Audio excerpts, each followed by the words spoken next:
but you know it's going to be hard, but find out what will make it worth it for you. I told Mr. Washington I wanted to become a disc jockey. Someone asked me to tell this story. And he said, Les Brown, he said, if you want to do anything worthwhile in life, you've got to be hungry. And so I started working to develop myself. He said, I want you to practice every day being a disc jockey. I said, but I don't have any job now. He said, it doesn't matter.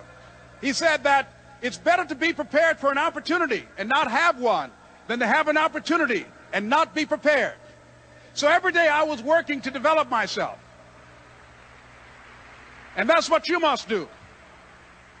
And as I was working to develop myself, I applied for a job as a disc jockey, WMB, I'm on Miami Beach. I went to a guy named Milton Butterball. I said, how you doing, Mr. Butterball? I'd like to get a job as a disc jockey. He looked at me, he said, you have any broadcast background? I said, no, sir, I don't. You have any journalism background? I said, no, sir, I don't. He said, we don't have any jobs available. I said, yes, sir. I went back to Mr. Washington and I told him, he said, don't take it personally. He said, most people are so negative, they will have to say no 7 times before they say yes. He said, go back again. So I went back again. I said, how you doing, Mr. Butterball? My name is Les Brown. He said, I know what your name is. What do you want?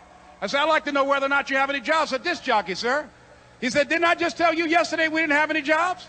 I said, yes, sir, but I know whether or not somebody got laid off or somebody was fired, sir.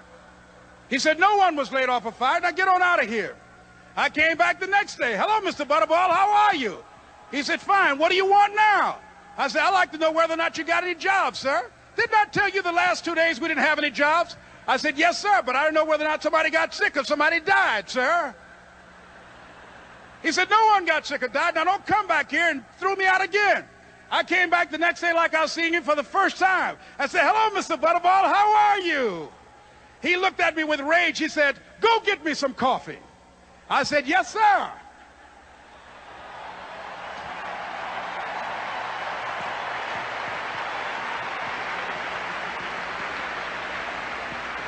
And I went to get him some coffee.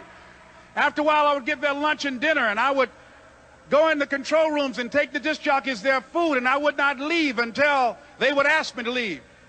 Then they started trusting me to pick up entertainers that came to town.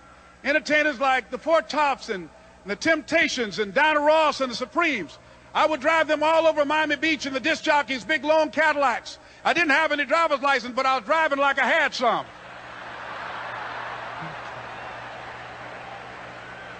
And one day, one Saturday afternoon, while I was at the radio station, a guy named Rock was drinking while he was on the air. I was the only one there, looking at him through the control room windows, walking back and forth, young, ready, and hungry. I was saying, drink, Rock, drink. Drink, Rock. I'd have gone to get him some more if he'd asked me to. Pretty soon the phone rang, and it was the general manager. And I answered the phone. I said, hello? He said, Les, this is Mr. Klein. I said, I know. He said, Rock can't finish his program. I said, I know. He said, would you call one of the other DJs in? I said, yes, sir. I hung the phone up. I said, now he must think I'm crazy. I called my mom and my girlfriend, Cassandra. I said, y'all turn up the radio and come out on the front porch. I'm about to come on the air.